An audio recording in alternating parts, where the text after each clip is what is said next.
Hello folks, this is Sullla speaking. You're listening to another video for League of Legends. This time we're going to be looking at a normal draft pick mode game that I did, and in this game I was playing as Sona. So we're going to be looking in this game both a little bit at some of the Sona gameplay, now that League has been, well, changed quite a bit since the last time that I played. And we're also going to be looking at an example of how to snowball a lane once you're ahead and try to get further ahead. And that's kind of the goal of this video. But before we do anything else, I have to say one other thing. Look at the bizarre lanes that we have in this game. Seriously, what the heck is going on with the lanes in this matchup? We have a Leona versus Soraka match in top lane. We have Jhin against Jarvan in mid lane. And then in bottom lane, I am laning alongside an Aurelia player here instead of a more traditional AD. So very, very weird laning. Oh, and I didn't even mention one of the other bizarre things. We have an Aurelian Soul as our jungler. And I don't know that much about Aurelian Soul, but I'm pretty sure he's not a jungler. Kind of a traditional AP mid as normally played. So anyway, we should be getting just about ready to load into this game. There we go. For once, I've actually managed to time it and get an appropriate entry. So let me go ahead, set up the scoreboard, remove the chat because the chat is really annoying in spectator mode, and we'll go ahead and get started with this matchup. So I did have a request from one of the people who has been following this, and I believe that that was Cohen. I'm sorry if I'm getting your name wrong, which was to talk a little bit more about basically about some of the things that happen at the start of the game. I understand that a lot of people who are watching this channel might either be experiencing League of Legends for the first time, or they might be people who, like me, played League of Legends back in the day, might not have been following the competitive scene, and just might be curious about what's changed since, you know, like season 3 when I was last playing this game. Like, what is different, what is new, all that sort of thing. So what I'm going to do in this video, just briefly here at the beginning, is talk a little bit about some of the things that go on at the start of the game. I'm not going to go into any great detail because that would take more time than I have available here. So I'm just going to mention one or two quick things. First of all, I'm going to mention what I'm doing here at the start of the game. If you notice, I ran out of the fountain as soon as I was able to and ran here. And the logic was I wanted to watch the jungle entrance to make sure that the enemy team wasn't just going to be able to invade and interfere with our jungler as he was trying to get started. So I was watching this jungle entrance. Let me show you our vision. I was watching this entrance here into the blue side jungle. And the reason why I wanted to watch our blue side is because Aurelian Soul, like I said, I don't know much about Aurelian Soul as a jungler, but I'm pretty sure he needs to start with the blue buff to avoid running out of mana. And so I was watching one of the blue side entrances. And what we needed was we needed our mid laner to watch the other entrance, which Jarvan kind of did, but not really. So this is just kind of a pretty basic thing, but I see people miss it all the time. When you start up a game, you should already know what items you're going to buy. And then you should be looking to watch the entrances for your junglers. Another thing I'll mention is these little things here. You might notice these little trinkets. Everybody gets to pick these for free. There are 3 different ones. There is one that provides a ward when you drop it, and you might notice every single player in the game has picked that to start, and that is basically what everyone wants, because early in the game, you don't have any ward coverage unless you take the warding trinket. So trust me, you want the warding totem at the start of the game, and then you can look to replace that with either the scrying orb, or you can look to replace that with the sweeper. But we do have action here right away. Aurelia hit 2. So a little note about what happened there is Aurelia hit 2 first. We were shoving the lane, we hit 2 first, and then once we were level 2 and they were level 1, we looked to go ahead and trade. So we are actually way ahead in this lane already, and we're going to look to try to bully them because we're ahead. We want to get further ahead. Now, right now, I see that we're playing aggressively, and I want to go ward here. Why? Because if we do not have any ward coverage over here in the tri-brush, we are extremely susceptible. So we need to have vision there before we can go forward and look to play aggressively. Now, right there, Alistar misses his pulverize. That's our signal to play aggressively. I'm going to get some harass right there onto the Xayah player. And right here, we're going to see that Aurelia goes in. We're going to score, well, we actually don't get first blood, but we do get a kill. And let me go back and just show you that again real quick so you can see what happens. Again, Alistar gets off a headbutt, but right here, Xayah is going to come forward. I'll slow it down to half speed, and that's Aurelia's signal to jump in. I went in to try and, well, apply my damage. I wanted to Q, but unfortunately my Sona Q was on cooldown. But I did flash in and ignited, and that made sure we got the kill. Now, that probably wasn't necessary. That's honestly kind of a waste of my flash there. But it did secure us the kill. It should have been first blood, but unfortunately up in top lane, the Leona player in this epic Leona versus Soraka top lane matchup actually scored first blood about half a second before we did. and so now I'm going to look to go back and buy. Okay, so let's talk just briefly about Sona here. Those of you who are longtime followers of my channel probably know I played a ridiculous number of Sona games back in the day. She was probably my most played champion along with Karthus in mid, and then Janna. Sona and Janna being two supports that have just been around forever. Janna, an original 40 champ, and Sona introduced in Season 1, so they've just been around forever. And Sona has not really changed at all in terms of her gameplay. It's still almost exactly the same as it was back in the day. So let's just run through her abilities real quick. I'll go ahead and highlight this first. Her passive, Power Chord. After casting 3 spells, Sona's next attack deals bonus magic damage, in addition to a bonus effect, depending on what song was last activated. So every 3 spells, every 3 songs that you play, you get an auto attack, and there's the Power Chord right there.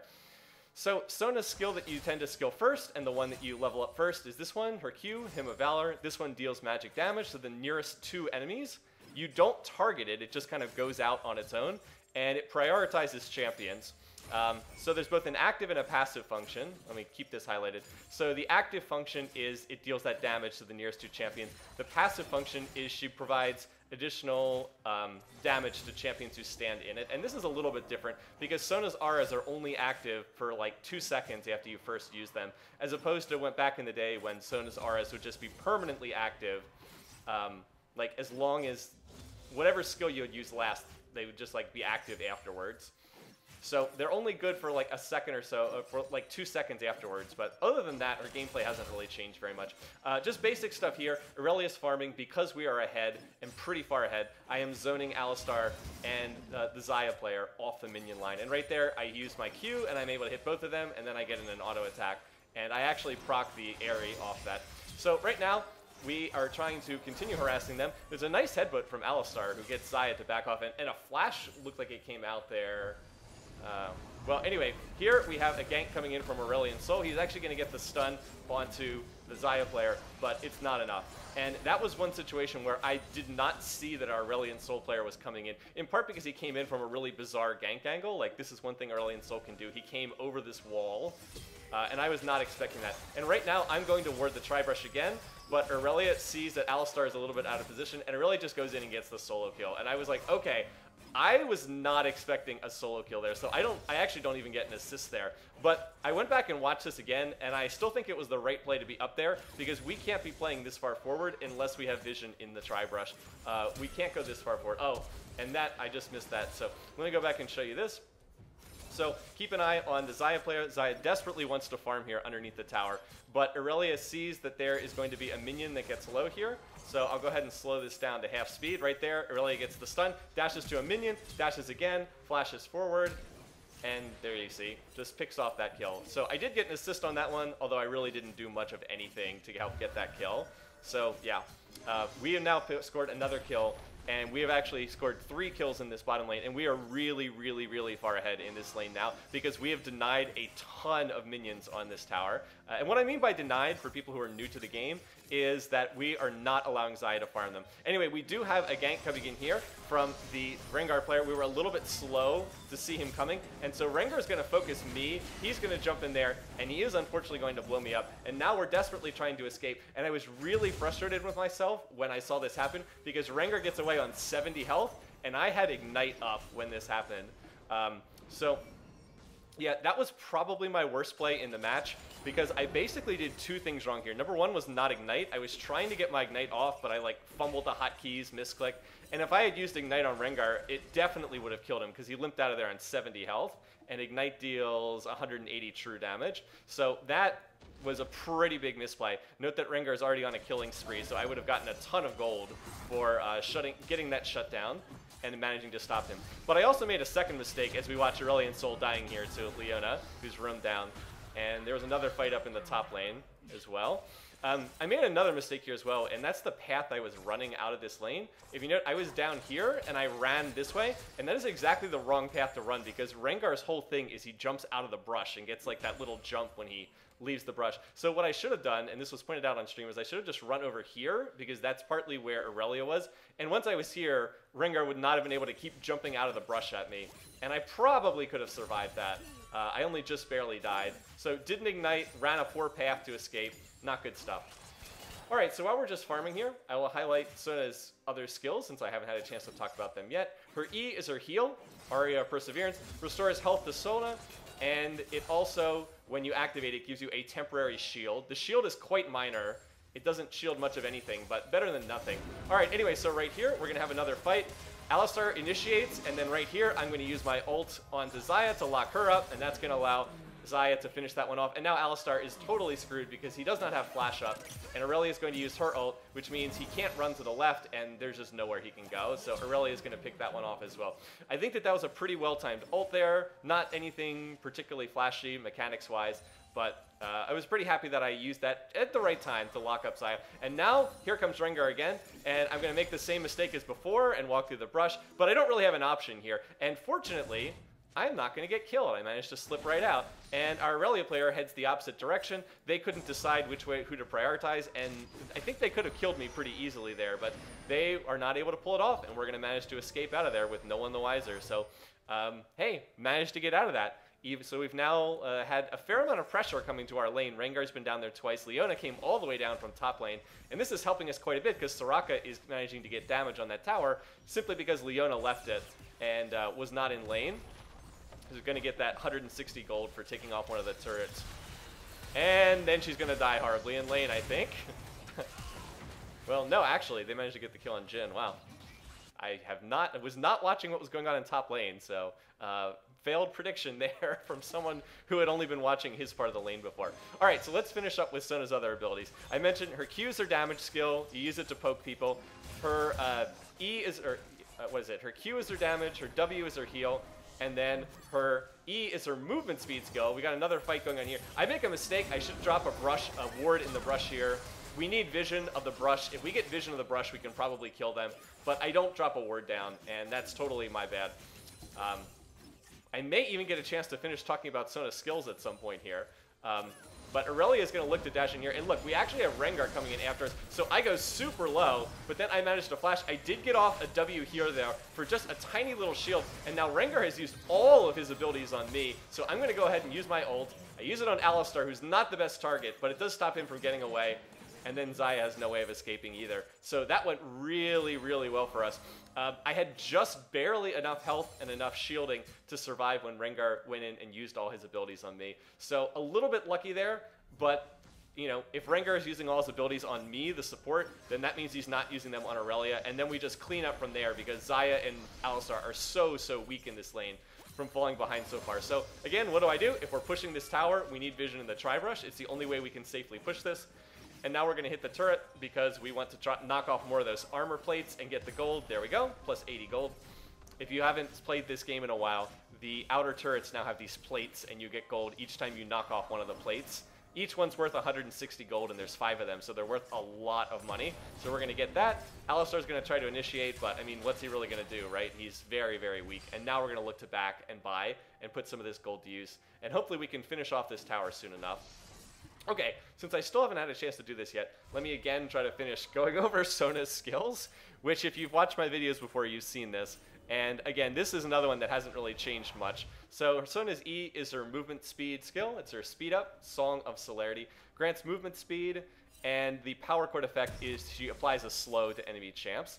And you get kind of a quick burst of speed when you use the active. So you'll see me use this when I try to run out of the fountain. Or I should be using it. Apparently I didn't there, but you should always use it when you're running out of the fountain just for that quick burst of speed. Then finally her ult, Crescendo. You've already seen me use it, I think, twice. You fire a straight line skill shot, and it, it stuns enemy champs, forces them to dance for 1.5 seconds. Doesn't really do much damage, but you get the stun effect. And a good Sona Crescendo can tie up 2 or 3 people in a team fight. It can be a very effective ability. But Sona's gameplay, again, not really changed from what it was before, so I've been able to just kind of pick her up without any real issues. As compared to before. So right there, Aurelia is going to go in. I'm actually trying to get into this fight, but Aurelia is just so fast I can't catch up to her. So Aurelia is going to catch the Xayah, and then I'm going to lock up Alistar. He did have his ult up, so he could have ulted to break the CC on that Crescendo. But, I mean, we are so far ahead at this point. It's not even funny. If you might have noticed, Aurelia is 9-0, and she has a 1,000 gold killing spree bounty on her head right now. So if we go ahead and look at the gold, I'm just going to flip on the gold totals here for a second as we're getting ready to take this Mountain Drake. we are actually losing everywhere on the map aside from bottom lane. Look, we are 1,000 gold down in top. We're more than 1,000 gold down in the jungle. We're 1,000 gold down in mid, but we are so far ahead in bot that we're actually still pretty comfortably ahead in global gold for this game. See, we're 4,500 gold ahead in the bot matchup, and like 1,500 ahead in the support matchup. So we're really, really far ahead in this bot lane, and that's good because we, like I said, we're losing elsewhere on the map, and we're gonna need to do this. And we're going to need to snowball off this bot lane if we're going to win. So we did get the tower. While we were taking the Mountain Drake, Aurelia finished off that tower. So we do manage to score that tower. We actually got the tower in top lane too, because the Aurelia player has been leaving the top lane a lot. Now, Soraka just died in the top lane while that's going on. But we've got this fight in mid, and I don't think this is going to turn into anything larger just right now. But we have gotten 2 towers. We did get the first dragon, and that's helping us a lot. Now, unfortunately, Aurelia gets rooted there. And we do not want Aurelia to die, because if Aurelia dies, she gives up a 1,000 gold bounty, and that is just a ton of money. So Aurelia looks like she makes it out, but she takes one little step down and then gets stunned by the solar flare from Leona. And Rengar is going to pick that up, and now Rengar flashes forward, and he's going to pick me up as well, unfortunately, as I was trying to get down there to save Aurelia. So I went back and looked at this later, and that kill, like that death, I don't think there was actually all that much I could have done about it. I actually did not have either summoner up. You might see both summoners are on cooldown. And yeah, not a lot I could do there. Fortunately, Xayah then dies foolishly and, you know, gives us back another kill for free. But it doesn't make up for the fact that Aurelia gave away that 1,000 gold spree. So Rengar just got a ton of money in his pocket from picking that up. As you see, more fighting going on here mid. And unfortunately, Jin's going to get the kill on our Jarvan player. And now Rengar's coming in after our Soraka player. Here comes Rengar. And is he going to die to the tower? Yep. Well, die to the tower plus Soraka's silence. So not the cleanest game here by any means. In fact, it's quite sloppy between the players. But I'm finally going to get down here. I'm going to catch 2 of them in my ult and get both of them dancing. And that's going to buy just enough time for Aurelia to get down here. Alistar does flash away, but Aurelia once again locks them up with her ult. And now they're going to look to try to finish off Leona. And we are going to pick up Leona eventually. But now there's no way for our Aurelian Soul player to go, and he is going to die. And at the end of that, we ended up losing 3, and they ended up losing 3. But we did get the execute as far as Aurelian Soul goes. So not as bad as it could have been, but pretty bloody overall. And unfortunately, Aurelia gave away another killing spree right there. So if you look at the overall score in the game, it's fairly close right now. We have a 2,000 gold lead. But that's not all that much, especially with all these big bounties. We are going to look to go after the Xayah player right now. She's going to ult to try and escape, but Jarvan is going to continue chasing this. I did not think he was going to go for it, but he does chase this down. Unfortunately, though, he dies to the tower. So what happens? Oh, and watch this. Watch what happens to me. Rengar, and yeah, Sona is a little bit squishy as a champion. So it was when that happened, and I was like, oh, uh-oh, that's not good. I realized, hey, you know what? I don't have any armor. And look at the enemy team real quick here. This is a poorly composed enemy team. I mean, granted, we have a poorly composed team on our side too. Like, look at these bizarre laning matchups, as I mentioned before. But who's doing damage on their team? Well, Rengar, he's physical damage. Jhin, he's physical damage. Xayah, she's physical damage. And then Alistar's a support, and Leona is just a tank who has no damage. I guess she's got a Hydra, but that's physical damage too. So what I needed to do was I needed to start getting some armor. And so that's what I did. I bought this chain vest, and that basically doubled how much armor I had. One thing you always have to keep in mind when you're playing Sona is that she is extremely squishy. Her base health is very, very low, and she does not get much of anything in the way of armor or magic resistance. So I bought the chain vest. That gave me 40 armor, and that takes me up to about 100. All right, so let's watch this play. So we've got Rengar. He just picked off a kill on our jungler, Aurelian, so he's roaming around in our jungle. Now, we know he's in here somewhere, but the problem is he's so strong. He's 825, so I see him, and I'm like, uh-oh, I better back off here. But we really want to try to get this kill, so watch what happens. Jarvan's going to go in, Soraka ults, I get the Sona ult, and then Jarvan comes back in for the dunk. And that was really nice team play. Did you catch that? It was really fast. So let's go back and watch this at half speed just so I can comment it better. So there's me running away. So I'm going to slow it down. Note that Jarvan wards. Wards win games. Rengar goes in, uses his full combo. Jarvan would die, but Soraka gets off the ult. So we get the knockup from Jarvan, the Sona crescendo. I use my poke on him, and then Jarvan comes in and uses his ultimate. So that's just some really nice team play to get that kill, and we get the spree, and we managed to shut him down. By the way, what's Aurelia been doing? She's just been quietly pushing this lane down here, so keep an eye on that, because everyone's just kind of been ignoring Aurelia as she's been getting more and more damage. Meanwhile, we pick up another kill as Xayah's out of position again, and the enemy team has kind of a poor use of the Rift Herald here. By the way, I'll have to talk more about the Rift Herald in a future video, because that's another feature that's new in the patch version. But yeah, they got a tower that was like at 10% health.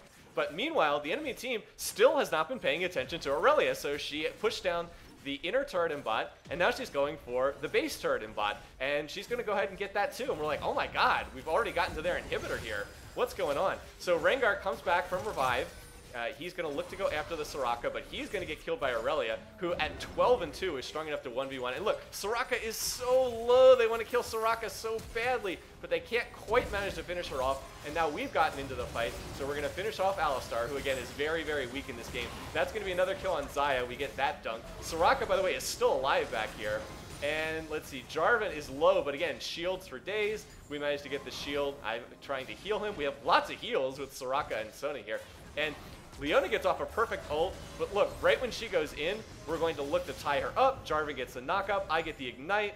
I'm going to go ahead and get off one more Q, although I think my ignite actually gets that. And I actually kill the inhibitor as everyone else was fighting. So a really, really good extended push for us. Aurelia gets us the towers in bottom lane. We picked up a bunch more kills, and now we've got the bottom inhibit, 19 minutes, which is really fast.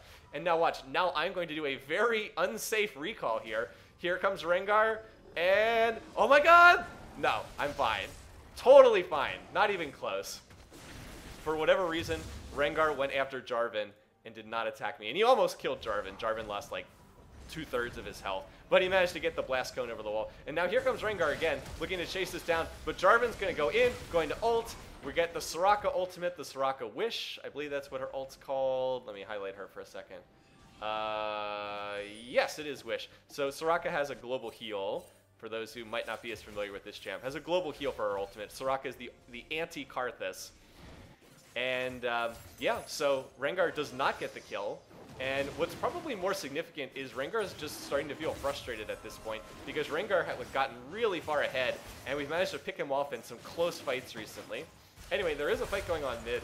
Soraka is laning against Jhin, but it looks like she's going to be okay. And we have picked up that Ocean Drake right there. So we're in a much more comfortable shape right now. We are about, what, 4,000 gold ahead? And we have taken the first 2 Drakes, and we still have Aurelia, who is looking to go back to that bot lane and push again. And by the way, the enemy team really needed a little bit better ward coverage down here that they didn't have. So because Aurelia is not here, we have to play a little bit more cautiously. And in fact, the enemy team was going to look to try to take advantage of this. Look, they're using the Jhin ult to try and engage here, trying to come down here. They're going to look to engage on us, but watch, I am going to go ahead and get off a nice Sona ult that ties up 2 of them, and that buys us just enough time to kill the Rengar player. Meanwhile, over here, Aurelia is just getting the kill on Xayah, and now she's going to be able to push in bottom lane. So while that's going on, we're going to continue pushing mid. I actually get a kill on Alistar with my Sona Q while that's going on. So now we can push in mid, and Aurelia can push in bottom lane. Leona's going to try to hold that, but there's not really that much she can do. And at this point, the world is kind of our oyster. We can do pretty much anything we want. We could back for Baron, we could keep pushing, but it turns out Rengar is going to leave from the game, and that's it. They ended up surrendering. I believe it was 5-0 on the surrender vote. And that was maybe a little bit premature. Like, if you look at the gold total, it's, what, about a little over 6,000? I mean, the game was tilting in our favor, but one thing you always have to remember is in the current state of League of Legends, these bounties, when people get on kill streaks, just become enormous. Like, if they get a good fight and ace us and take a Baron off it, like, they're right back in the game. So maybe a slightly premature surrender vote there, but on the other hand, we were going to get a lot on this push, so who knows, maybe not. Anyway, so a bizarre game, to say the least, with these laning matchups. Let me go ahead and show you the global gold here at the end. And maybe not the greatest game, but I was pretty happy with how I played in this one, and I figured I might as well upload a game where I could show off some pretty decent Sona gameplay. I made mistakes in this one, and I should have itemized armor sooner. I was a little slow to itemize armor. I did pick up this item, Knight's Vow, which is 40 armor and health on it, and I was getting more cloth armor towards a Locket of the Iron Solarity, which would be really good against Rengar's burst. But so should have itemized armor earlier and could have played better in various different points in time, but I was reasonably happy with how things went in this game. And I just wanted to put another video up on YouTube because it's been like a week, and I figure you guys enjoy watching these. So anyway, once again, thanks for watching, thanks for listening. We'll continue doing more videos and see what I get in terms of gameplay to show you guys. So until then, have a great week. See you guys soon. Take care.